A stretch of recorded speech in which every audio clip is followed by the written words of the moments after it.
Okay, so hey everybody, I'm trying to figure out like where my camera is in relationship to my face. So if I'm not looking at the camera exactly, I swear it's just a thing. It might be a thing that goes on. So, I know it's been a while since I posted. There's been a lot of other things going on. The recovery from my surgery, which is looking really good. I have an incision here. It's still healing. Typically, it takes me a little bit to get healed up, but everything is good there. Everything is looking good. The folks at the James are super, super happy with everything. And again, in case you're just tuning in, I did have some cancer inside my ear. They did take it out. They took out the mass and said, "Oh, it's cancer." We went to the James. The James went in and they did Mohs surgery, which is where they take layer by layer until they get clean margins and no cancer. Ideally, is the perfect thing there. I opted for the lymph node dissection or the lymph node biopsies. So they did the neck dissection, which is where this lovely scar comes in. But it is actually right in one of my, I don't know, neck creases. It sounds weird to say that, but it fits right along in with my neck. He did a fantastic job. Once that heals up and gets less red, also some vitamin E. I have a Mary Kay lady. Her name is Lucretia, and she's fantastic. So Lou, thank you for supporting me, supporting my husband. He told me, he gave me it for my birthday and told me that the day I went into surgery, he messaged Lucretia and said, "Hey, I'm afraid she might have the scar. It might be on her face," because at the time we weren't sure. It could have been here somewhere. It would have depended on how the lymph nodes did their job as to which part we were going to end up cutting, whether it was going to be this way or whether it was going to be down here. Luckily enough, it was the down here side, which is great. But she was fantastic, super ready to help, and super fantastic. So if you need a Mary Kay lady, Lucretia Fenwick, she will be your lady, I promise. She's wonderful. She has a heart of gold and is a wonderful, fantastic, giving, caring individual. So give her a shout if you're looking for makeup needs, skincare needs, literally anything. She's a lifesaver. She will even come and do your makeup if you live locally. So just so you know. But we did the neck dissection. They ended up taking, I think, 7 lymph nodes, 6 from this area, 1 subclavian. It might have been 8. I don't really know anymore. It's so many numbers everywhere. Everything came back negative, so we're really excited about that. That's a good day. I was excited to hear that. So if you're just tuning in, so we are cancer free at this point. It did get me a great skin look over by a dermatologist. There were two moles that they were not super happy about. I did learn in my skin exam that I'm a moly person. So anybody that's watched Austin Powers, moly. That's kind of, where we're at with that. But I am moly, so I'm like, what? We did take 2 moles out, so I actually have 8 external stitches and 6 internal stitches right now.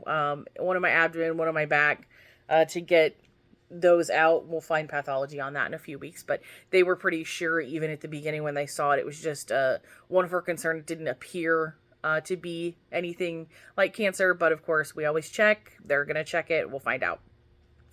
Also, going back into the weight loss journey, some really fantastic stuff is going on there. So I thought I really wanted to jump on and share with everybody. Fantastic news number 1. I was meeting with Dr. Anthony doing nutrition. So I talked a lot about chewing food for a really long time, and eating with chopsticks is something I've kind of mentioned on my social media, on my Facebook. I pretty much exclusively eat with chopsticks now, as often as I can, as often as I either have chopsticks or have something I can eat with chopsticks. I mean, of course, eating soup with chopsticks is a little bit weird. It's not really a thing, so I don't do that. But even things like we had cabbage and carrot slaw, and it had like a lemon vinaigrette dressing and some Kalamata olives on there. Very Mediterranean, super delish. It was I definitely could eat it with chopsticks. It was fantastic. It took me a really long time to eat, which is helpful for me because I've always been a fast eater. So it really breaks down that time. I may have something in front of me to eat for an hour, And if I'm full and I don't want to eat anymore, I just put the lid on it and put it back in the fridge or wherever or whatever. If it's not that type of thing, I just get rid of it, whatever the case may be. Getting into that portion size of things.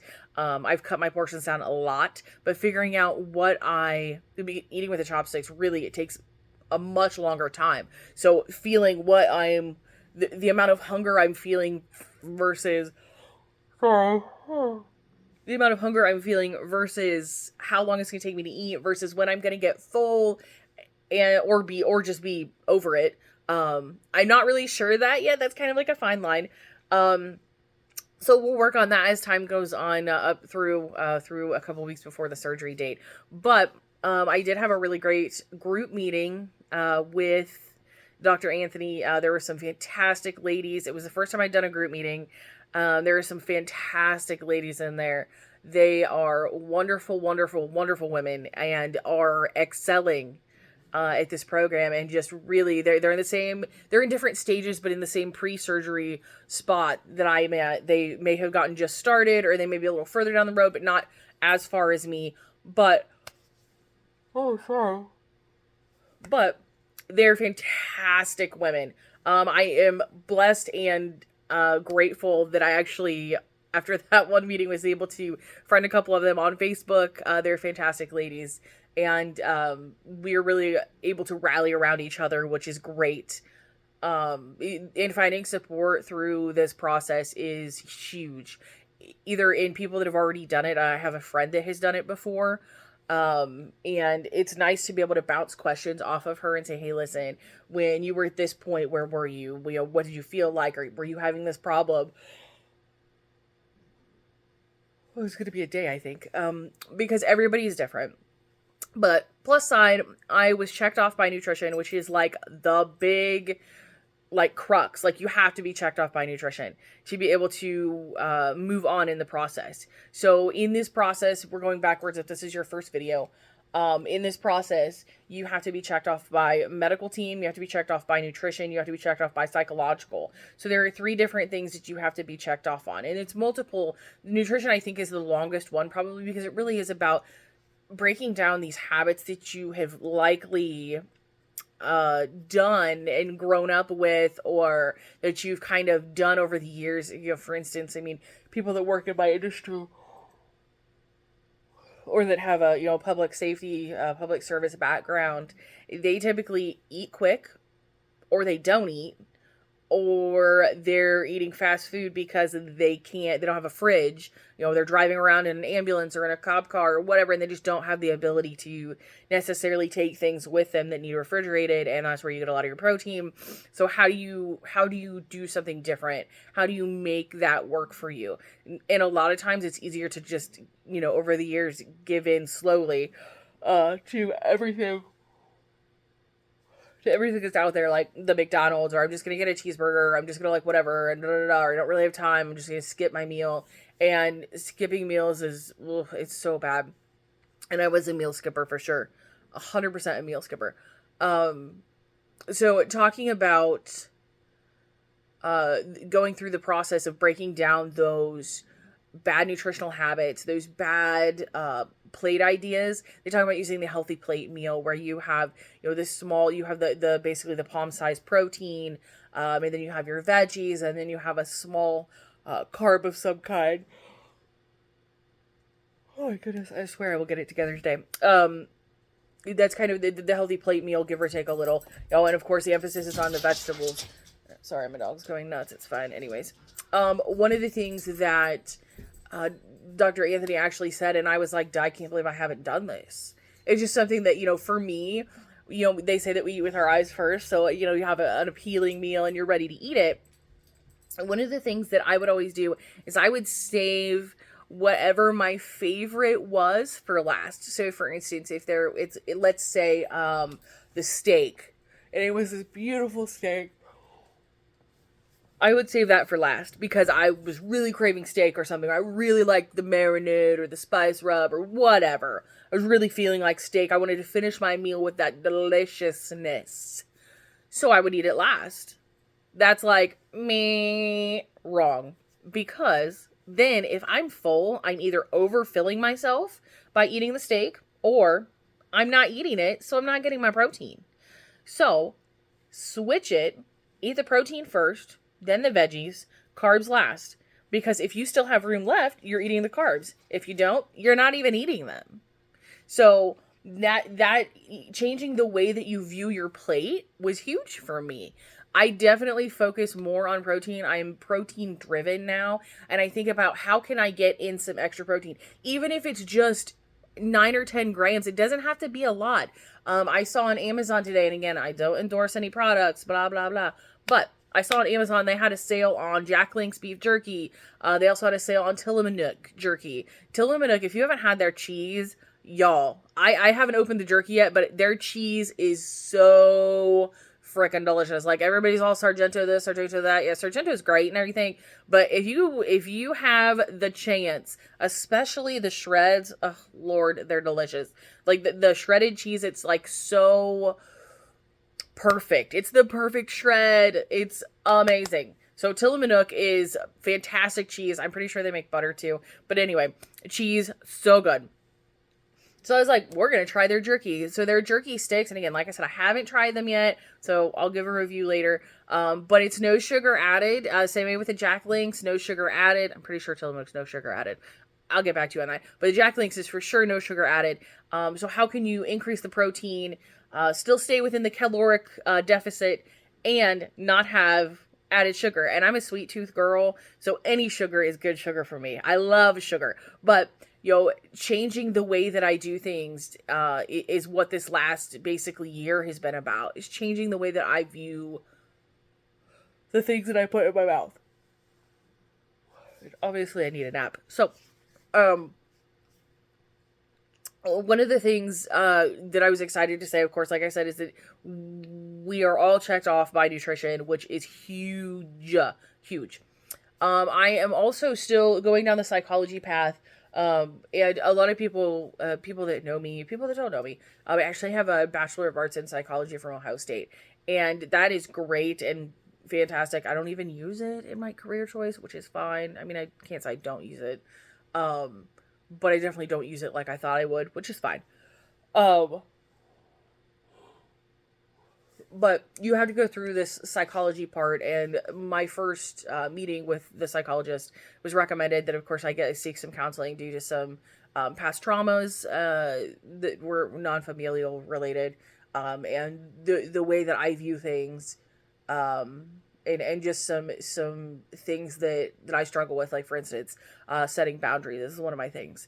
I can't, like, if you come up to me and you ask me, hey, can you do this for me? Even if I probably don't have any time to do it, I will carve out time, even at my own detriment, to do that one thing for you, regardless of what it does to me, regardless of whether I miss an engagement, a personal engagement that evening, or I can't cook dinner because I'm late getting home and I have to have something on the fly, or I miss time at home with my husband, or whatever the case may be. I will carve out time for you to do whatever the thing is, which is probably nice on one hand, but it's also a detriment to myself, and my time and my well-being most of the time. And think of that on a huge scale. It's not just one person, it's 50 people asking me to do something in a week's time, and in that whole time I have 50 people asking me to do one thing, and it may only take an hour, but that's 50 hours in a week,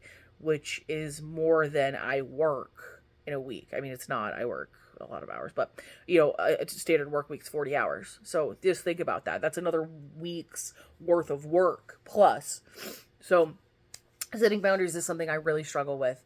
So that's something we're going to delve into. I did do therapy. I did sign up to do some online therapy sessions. If you're looking for a therapy type of route, Psychology Today has a list of those folks. And I know I've talked about it once before, but again, if this is your first video, you can search by your preference as far as location. There it is. You could also search by whether you want virtual or in person. The only thing I would say with virtual is be careful. Make sure that the person that you're that you're wanting to counsel with aligns with the things that you're looking for. And you know, I mean, I had a great person come up, and I thought, oh, this might be really nice. So I reached out, and she recommended that I read a book first. It wasn't a super huge book. It was $0 in the Kindle store, which is whatever. Um, so I started to read this book, and I was instantly turned off. I'm sure that she is a fantastic counselor, but her, I guess, way of counseling, or the things that she feels strongly about, did not align with the things that I feel strongly about. So I was definitely not a fan at that point. So I moved on to someone else. And feel free to shop until you find someone. I mean, you shop, but look around until you find someone that is, right for you, that fits you. And building that relationship is very important. Of course, you're going to have people that, that someone that you trust, someone that it's easy to talk to, that type of stuff. That's all very important. But with virtual appointments, just be careful, be mindful.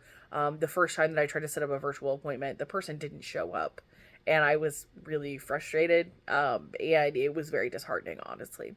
So just be wary of that. So just a quick recap. And I'm also going to do another video today because there's another thing, another huge topic that I want to talk about. So look for that.